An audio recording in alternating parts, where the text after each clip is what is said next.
World's finest returns. We'll talk some more about the Dario Saric signing. We'll talk about the possibility of Russell Westbrook joining. Plus, does the bench have an identity? And we'll get you set for the week ahead as the Nuggets prepare for Summer League and more. All that and more on Locked On Nuggets.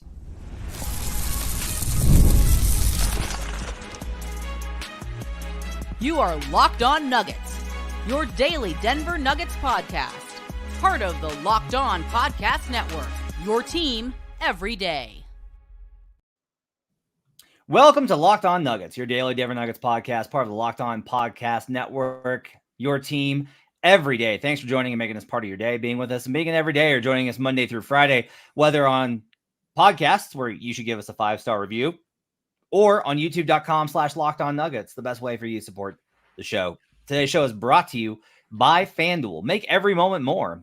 The playoffs have winded down, but the sports are still sportsing. You've got sports like WNBA and baseball for you to bet on. This summer, FanDuel is hooking up all customers with a boost or a bonus daily. That's right. There's something for everyone every day all summer long. Visit FanDuel.com to get started. My name's Matt Moore. I'm the senior NBA writer for the Action Network. I'm joined by the glowing, by the very Auburn Adam Mares. Matt, when you were in high school, did you ever wonder, like, one day people will really care what I look like and comment on it a lot about your appearance? When I was in high school, no, I did not think anyone would care about what you looked like. No, that's accurate. I did not. No, you too. I'm just saying, every time you do a podcast, people are like, "Oh, new shirt, Matt. Oh, tan. Oh, new. You got a beard going?" Like, it's just you're constantly. Here it is. I had a great time though. Great time. I'm nice and tan. Adam's back, refreshed and rested from a weekend in the Wyoming lakes, the Great Lakes of Wyoming. I've just been around. I cooked for 10 people on the 4th of July this week, and It all came out absolutely perfect. Slow cooker ribs finished on the grill, Mediterranean pasta salad, some Mediterranean potatoes on the grill. I did burgers and brats. I love this weekend, man. I say it every time, every year. I love 4th of July weekend. I love it. Yeah, it's a really good time. On today's show, we will talk about Dario Saric. I hit on it last night on the Saturday show, but we're going to get Adam's thoughts on it. Plus, we're going to talk about whether the bench has an identity finally. And we'll talk a little bit about the week ahead as we continue to wait on Russell Westbrook to find someone to be willing to take on his contract and then waive him, depending on what the Clippers are willing to give up. Let's start here, Adam. So the Nuggets signed Dario Saric. They land their big man. There were 2 targets. Harrison Wind had reported that. The 2 big targets, Russell Westbrook and Dario Saric. They get their backup big man. A lot of commentary on Twitter about how many, like, the front court now has a lot of guys in it. Like, there's been like the list of how many guys are in the front court now. Dario Saric is a skilled big man. He can play small ball 5. He can spread the floor. A lot of things that he can bring to the table. I talked about some of how he's kind of slid a little bit since 2021, but that last year he started to turn a corner back the other way. I think it's a pretty solid signing. You seem to be even more optimistic. What are your feelings on Dario Saric joining the Nuggets? Well, what I'm optimistic about is I think there's a reason to hope or even be optimistic that this can be his best career season. I mean, it's going to be his age 30 season. And when you look at it, he tears his ACL at age 27, takes a year off, and spends the last year recovering. So you just think about logically, players get better until about 30 or so. And then the experience arc keeps going up, but the athleticism arc starts going down. He is at that nice cross section right now at age 30, where you would think that, okay, he should be at his peak skill form and reading the game form. And athletically, if he is fully recovered from the ACL, he should still have enough in the tank to be, the best version of himself. He was never that great of an athlete, but for himself. And I think when you go into the tape and look at it, he's one of those guys that has a skill set that I think is sort of team and system dependent. I don't think he's just a stick the guy in the corner or stick him in the dunker spot guy and just, fit him into whatever you're doing. But if you can play off of him, he's a skilled guy. So I think there's a upside play. That's how I feel about him is fit. We'll talk about all that here in segment 2. But just in terms of raw talent, I think there's an upside play here that he could be not just a guy, not just a player, but a guy that can help you win games and maybe like give some identity to the team. So I think there's an upside play here that I'm pretty excited about. The money, 2 years, 10.3. I mean, I think it's really good value. I think overall, when you look at kind of what what the market is right now for NBA players of various role fits, I think it's a really good value play in terms of what Saric brings to the table. It's position of need. I will ask kind of this question because there's kind of been this debate. Like, I see him as a backup small ball 5. Like, that's just where I see him. Me too. And I see this comment here. It's Manas is on record saying that a backup center doesn't matter. That's not it. Like, I think that a small ball backup center is what matters. I don't think you need if Dario Saric matters. I don't think you needed to go out and get a true center. And I think that's what a lot of people were saying. So it's not that the position doesn't matter. I just think you can be small in that position. A little gaming moment says, I'm sick of us giving out, quote, upside play guys a player option on their second year, LOL. Yeah, I think the thing there is you want to be able to give the player a little bit of sense of security. And if it were to really bust out and not work, you'd probably be able to move him, I would say, easier than you moved Reggie Jackson for whatever it is that went out in that deal. There's some interesting reporting. We'll try and sort that out here over the next couple of days. Do you think that's true, by the way?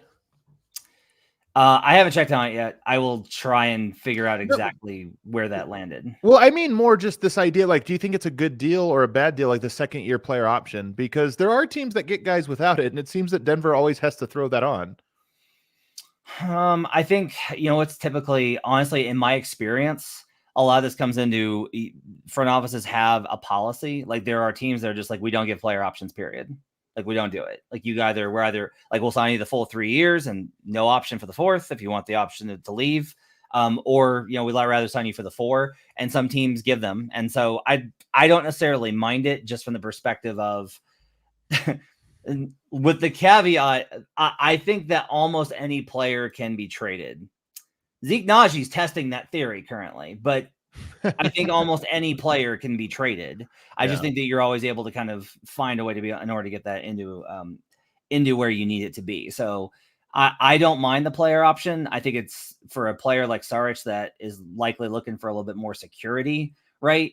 Could probably take a bigger deal, a couple million more, maybe $1 million more from a team that's really rebuilding. Like, a lot of this is like guys are always trying to balance taking less money for teams where they can actually play meaningful basketball versus going and sitting through a miserable season with a bunch of 19-year-olds. And that balance, I think, is always kind of difficult. Like, I don't think that the options for Saric were Denver or nothing. Like, I think that he probably had a couple of offers. And so the player option probably sweetens the deal and helps the Nuggets get their guy. And some true centers got really good value, like really good contracts. Goga Batiste got a good contract. Like, there were some centers that got good contracts.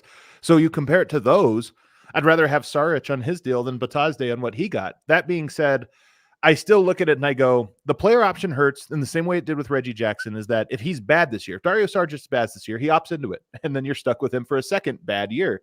If he's good this year, he opts out of it, and you only had him for 1 year. So it's one of those things. The 1+1 with the player option is the worst contract for a team, in my opinion. But that being said, it could be a Bruce Brown situation where you get another guy in the door who recoups his value, and then next year he ends up signing probably somewhere else, but for a lot of money. And it's just another thing to say, look, Denver brings guys in and gets them paid, and that could be the case here. But I just wanted to make that concession because I'm still waiting for the contract that comes through where I go, wow, Denver got the guy for that? That's incredible value. I don't remember the last one I had of those. Paul Millsap. I mean, was it? I thought it was at the time. I mean, I think that one to me was a fair contract. Like, it was perfectly fair. I didn't think Denver got a discount. The real answer is Bruce Brown, but that was, of course, this scenario where it was the cheap to recoup value, and obviously he went on. On the other side, we'll talk a little bit more about this. I want to ask Adam what the upside and downside of Saric is. Like, what's the best case scenario and worst case scenario? Plus, does the bench have an identity? We'll talk about that up next here on Locked On Nuggets.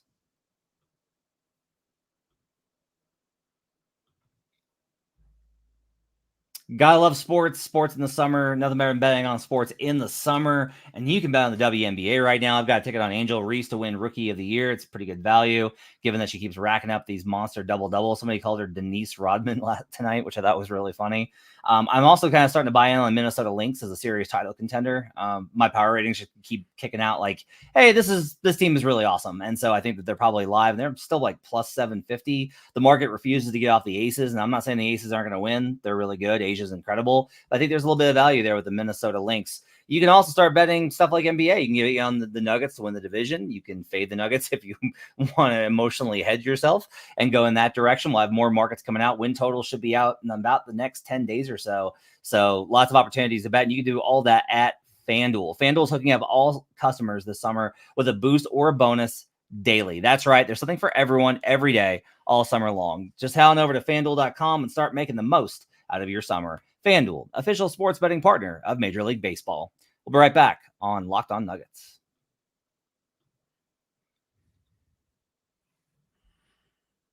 Back here on Locked On Nuggets. Thanks for joining us and making this part of your day. Appreciate you guys being with us. Hurricane says that I've got Paul Millsap over Shaq all time. Not wrong. Love Paul Millsap. I will always cape for Paul Millsap. Adam, what is the absolute best case scenario with Dario Saric? That the Nuggets have their best bench of the Jokic era, which is a low bar. Although I think, as people have pointed out, 2020 had a pretty good bench that year. I think it was Monte Morris, Mason Plumlee. Michael Porter was actually off the bench that year. Jeremy Grant was there for, 30 games or something like that. That was a good bench year, but Denver hasn't had great benches. And the best case scenario is that Dario Saric not only gets you through the regular season with a bench that allows the starters to not run themselves into the ground, but maybe even as an option in a playoffs where it's like, hey, the bench won you game 4. Because they just stepped up on the road and came through. That would be the best scenario. And I think he's possible of it because he's a unique player. And I think he is similar enough to Jokic that there might allow for some continuity and some blending of rotations that worked in the Plumlee era. They find a lineup in the non-Jokic minutes where it's like, oh, like this really works. Like for whatever reason, it just kind of all clicks together. Now, I still wonder about that just from the perspective of, I was talking about this with Blackburn last night about, I just would like to see Jamal use screeners more. There's like off ball, you're saying? On ball, it's more of when I watch the Nuggets offense, I think that it's largely unstructured. I don't think that the coaches have built a lot of structure into the bench unit. And so you get to make reads. Just go out there and just kind of, make reads, read offense. And Jamal's read is most often to ISO. I just have consistently seen that he doesn't. I wish he used DeAndre more, just as a hey, just use the big guy to get yourself a screen. If you're gonna have him out there, you might as well use him. Let alone having Mike come over and set a screen or something. So, but if Dario's out there, I do want to see at least pick and pop slip action with Dario Saric. I would love the idea of him as a short roller. If teams want to try and put 2 on ball versus Jamal, I love the idea of Saric as a short roller. I think he's really good there. He's really good there. I talked about this last night that I actually really like the combo of Vlatko Čančar, who's back with the Nuggets, and Dario Saric. I kind of like the way that their skills play off one another. I actually think that those lineups with them at combo 4-5 could actually work. I like the idea of a Peyton Watson, Vlatko Čančar, Dario Saric front court and the bench unit. I think that those could actually be viable in those times when you only have one starter on the floor, which I know we want to see less of, but in those minutes, I think that combo might be pretty decent. If you could just find some lineups, just a few lineups that work, that could really help, because then it becomes, okay, you're no longer losing the 8 minutes per half when Jokic doesn't play. You're losing the 4 minutes per half that Jokic doesn't play and that lineup isn't on the floor. Just find something that works for a more sustainable period of time, and that could really help. Yeah, I mean, that's exactly the hope. I mean, he's a good player and he's unique. And I do this all the time. I was kind of joking about this over on DNVR, but I compare guys when I like him to Boris Diaw, in that Boris Diaw had teams he was on where he looked like he should not be in the league, and he had teams he was on where he looked like the key piece of a championship. I think Dario Saric has some of this. The question is, while Denver does have this built-in, they play the Jokic system, they have not necessarily done that seamlessly in the non-Jokic minutes. And while I think that Saric is a guy that should be counted on to do that and that they can cultivate that, it's not a guarantee. And Denver has a lack of shooting that I think could also put a wrench in all of this. If you don't have good lineups for him, or if the ball is not in his hand, or if he is not involved in the offense, if you're just using him as a spacer or a screener and roll and a dive guy, he's not good at that. And I think that's why he has looked good in some teams and not good on other teams. Yeah, he is not it makes a lot of sense that he had really good minutes with Chris Paul in Phoenix. That makes a lot of sense to me, of a player that understands when other players can see the floor. right? I think that's kind of like part of that combo there. A lot of questions about Saric's defense, which I totally get. He's not an elite defender. He's not great. I also think that you have so much athleticism and skill defensively. You've got Watson. I guess you lose Christian in some of those minutes, but Christian probably staggers a little bit there. I still think that you got some defensive upside in that second unit. And that kind of like, that's a really big question here for us, Adam, is like, does the bench have an identity? Because the bench's identity last year was bad, but if you were to take about out that identity, it was defense, right? It's like, yeah, but I don't think they had an identity. I don't think they did. The idea was get stops, rebound, and run. Yeah. That was the last 2 years. That was what they tried to model. And when they lost Bruce, that really fell off. Does this bench unit right now have an identity? Does Westbrook change that if he comes? Well, Westbrook changes it. And when I referenced earlier, is the ball going to be in Saric's hands? Westbrook is a pretty ball dominant player, and he's best with the ball in his hands. And I do wonder, as weird as it is, and I'm excited about the potential Yoke Westbrook synergy. If Saric and Westbrook are more playing minutes together, I don't know what that looks like, because is Westbrook getting the ball to Saric a lot? Is he trusting him and moving off ball? So there are some questions there about what that fit would be like.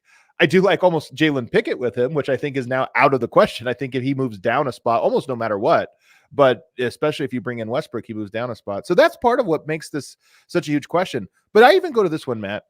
You said Vlatko Cancar. I mean, first of all, Vlatko Cancar, I don't know if you saw the highlights or anything of his Olympic qualifiers. He looks like a guy that came off of ACL surgery 11 months ago. He does not look like a guy that's been off for a year and a half and rehabbed. He looks rough. And I look at that and I go, I'm not actually sure right now who I would pencil in for the 3-4-5 off of the bench with or even not even off the bench, just alongside Dario Saric in those minutes.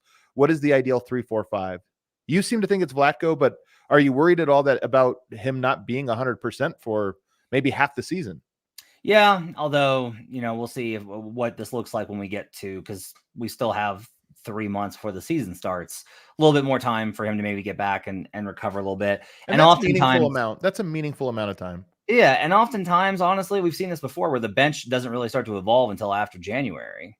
So he may not start the year. He may play. It may be Holmes, and then That's Holmes gets himself into the doghouse, as all rookies do, and then he winds up playing a few more minutes. To me, you want Holmes October-November slump is just, I'm already ready for it.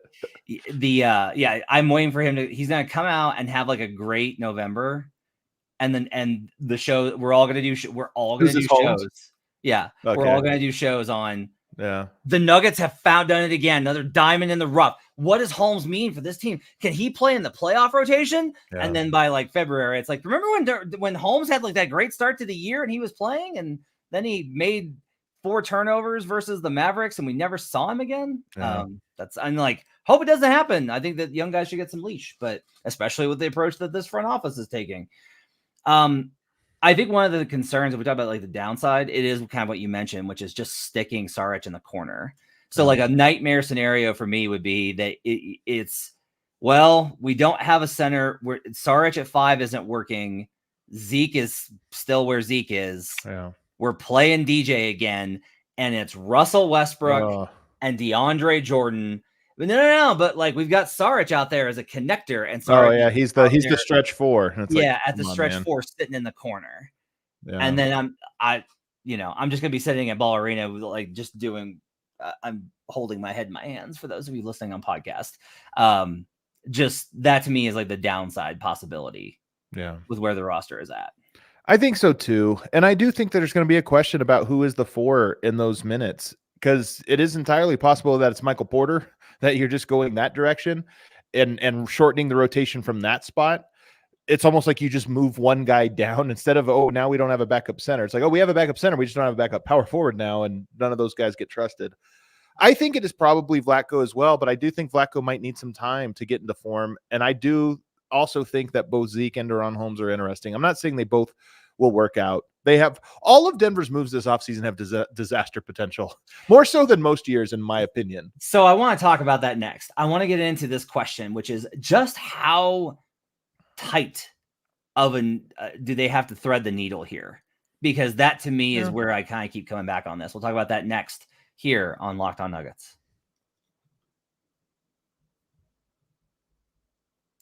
Today's show is brought to you by BetterHelp.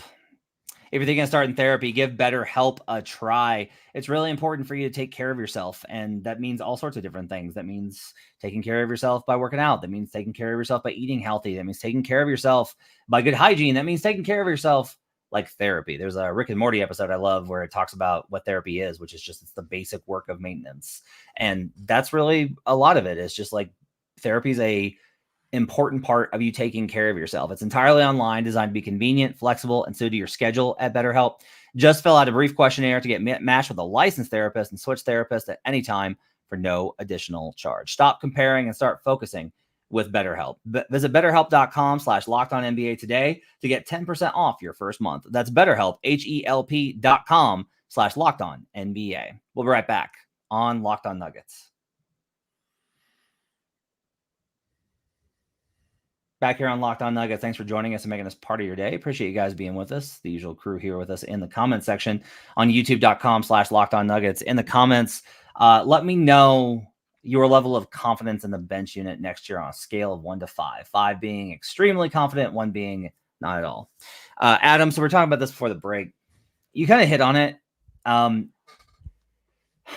The way to kind of look at this Nuggets season is if Jokic stays healthy and doesn't fall off at all, which that's we can count on that. I think that we can count on that.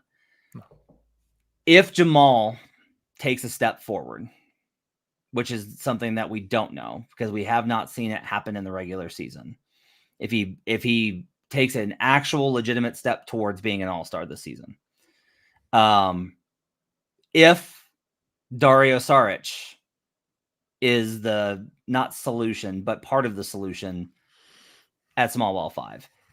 If Russell Westbrook actually works, because that, there's a reason everyone uses the Arrested Development meme, is it just Russ is, I'm of the opinion like Russ is never going to be different. If Jokic gets Russ to be different, I will sing his praises forever on that front as well as all the other ones. But it's a question here. If Christian Brown's ready to start at the 2 guard, if Peyton Watson takes a leap, if Julian Strother can actually, make a jump into being a rotation player and be a big part of what everyone's kind of pointing to, like Nuggets fans very correctly are like, we are low on shooting, and they're not wrong. Like that's a concern here. I think the Nuggets are low on shooting.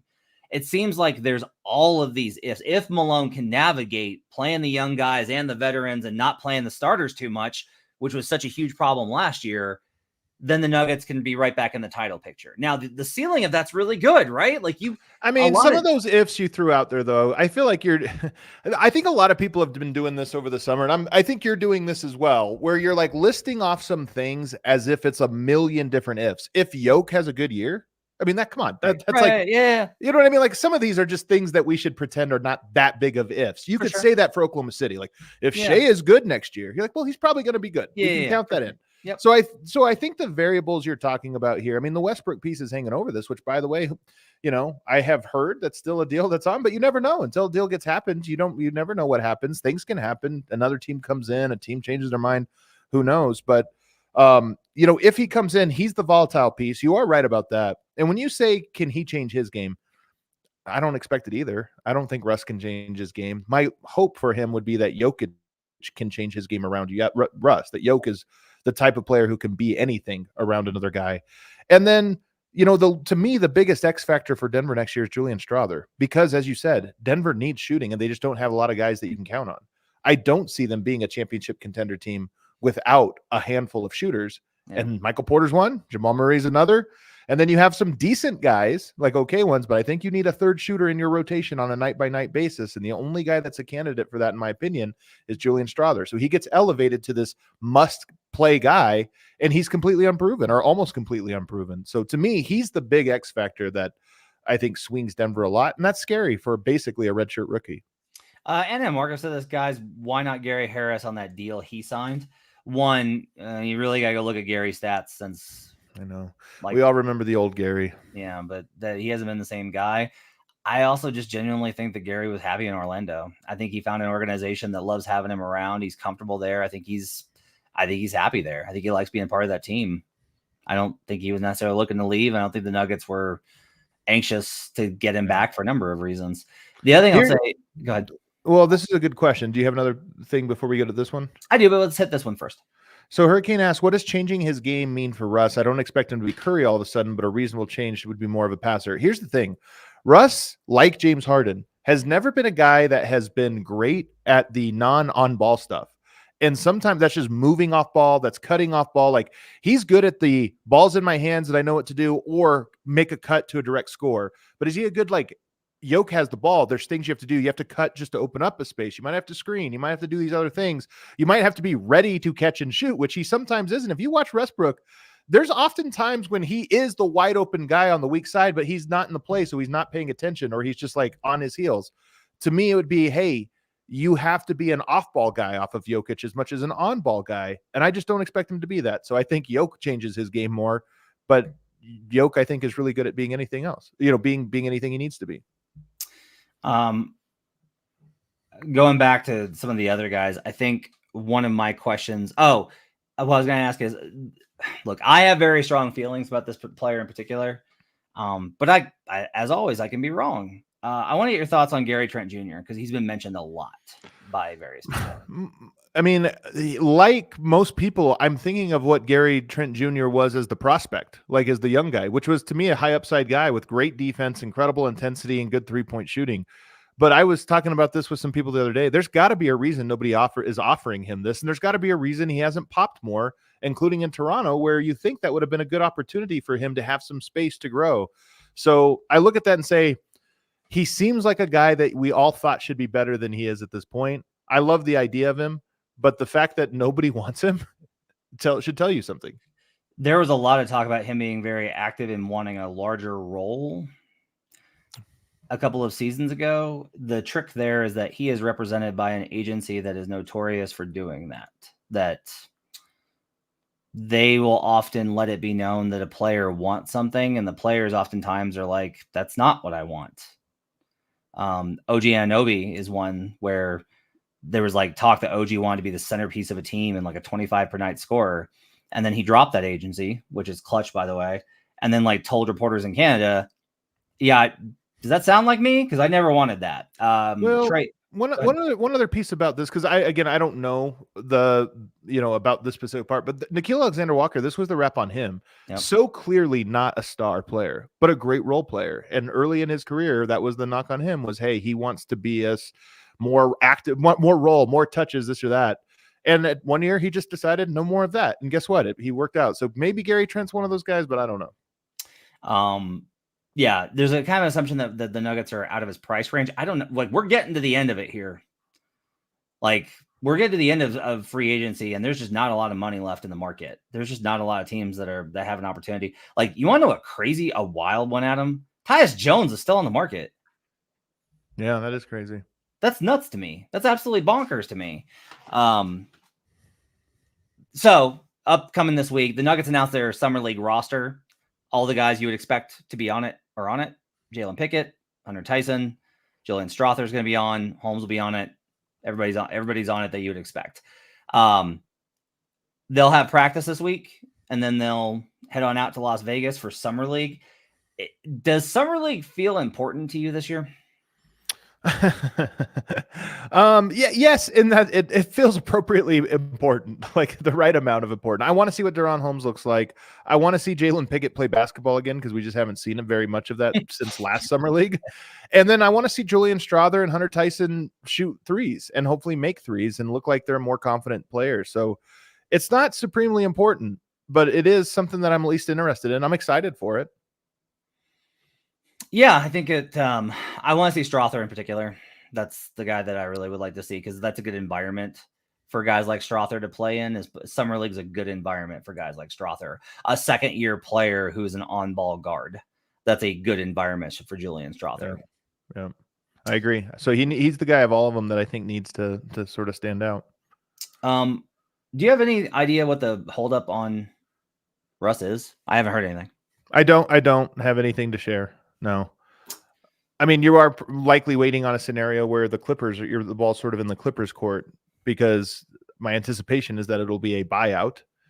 and for him to become available that way. So I think you're waiting on that to happen. But like I said, strange things can happen. And this late into free agency, to your point, there's not a lot of plan Bs left. So it does become this game where you could expect things, but until they're signed, you have to sit and worry. I'm in a similar spot this year with the Nuggets that I was last year, which is I was like, they got worse. I think other teams will be better than them in the regular season. Denver outperformed my expectation by quite a bit. By a lot, by a ton. This year, Denver did? Yeah. Because if you remember, like I had them like sub 50 and they won 57. Oh, yeah. Can't get I'm telling you, my official stance on this last season, though, is that Denver was good enough to win a title this year. Oh, yeah. I think the late season Murray injury and maybe some of that sprinting down the stretch, really killed him. But I don't think that was like, no, I don't have won it. Yeah, I don't think that series is definitive of anything. I just don't. It's a game 7, 20-point lead. Stuff happens. But I also will say this, though, that I'm entering this season kind of like I felt like they could win the title last year, too. I was like, regular season, I think other teams will be better than them. That's how I feel this year, where it's like, I think that, and like that list has grown when I've started to do the dive on a number of things. But at the same time, if the thing is, though, there's nobody in the West that I legitimately think like, oh, Denver can't beat that team. Not even not a team they can't beat, but I do think this is the first year where I think Denver is in a lower tier than one team, and that's the Thunder. I think that the Thunder are in the favorites tier by themselves, and Denver is in that tier below them. And you could say, if you want to be generous, 1A and 1B, but Denver would still be 1B to me. Or, with like Dallas got better. I mean, they made some moves, but I don't think that it's like, oh my God, what did they do? But I look at Oklahoma City and I go, yeah, that team's probably going to win 60 games, which I think they're going to win the 1 seed comfortably unless somebody gets hurt. And in the playoffs, they're going to have a lot of versatility. That's pretty scary. So Denver's, for the first time in 2 years, Denver chasing teams, I feel, rather than being the team everyone's gunning for. This is a dumb question because they finished ahead of them in the standings, but I do want to ask you this. Who do you think was the better regular season team last year? The Wolves or the Nuggets? They had the same record. That is a good question. I'll say the Wolves did their thing more repeatedly, but I think that Denver's regular season comes down to the fact that Jamal Murray got injured 3 times. And I just think that when he was healthy, the 2 times when he was healthiest, Denver looked like by far the better team. The start of the season where they start 9-0 and then right out of the All-Star break 13-1 or something like that. Like there was 2 stretches in that where you looked at them and you were like, oh, they're better than the previous year. I think my only thing there is because I deal with this with every fan base, which is like, oh, but we had these injuries. Like if you look at when they were healthy, and I'm just like, guys, like it's all 30, like not 30, not the Thunder last year, right? Like that's the catch with the Thunder is like, look, they were the healthiest team in the league last year. And Thunder fans would be like, we were also the youngest team in the league, so of course they were healthy. The only difference is Denver was good in ways that we saw them win a title. Like we saw that was transferable to the playoffs, and they looked the exact same way. So you are right. There are teams, like a lot of teams do play that game. Like the Pelicans can make that case. Yeah, if you looked at us, but I just think it's a little different with Denver because they looked like the champs. All right, I'll do it. Last thing though. Nope. One more thing. As we preview this week, you know what else we get this week? What? Nikola Jokic playing basketball, That's right. Potentially Jamal Murray playing basketball this weekend. Both have friendlies that I believe will be televised in some form or fashion, which is kind of fun. Summer basketball. This is going to be an incredible Olympics. The groups are out. We'll talk about that more this week. We'll break down the groups and who's going to come out versus Serbia and Team USA in that group that they're in. Well, they'll both come out, I think. Yeah. We'll talk about that. Who's going to be on top, I guess, is the bigger question. There you go. We'll talk about that plus more this week. We'll have you set all throughout the week. World's Finest again on Wednesday. Thanks for joining us. We'll see you guys again next time on Locked On Nuggets.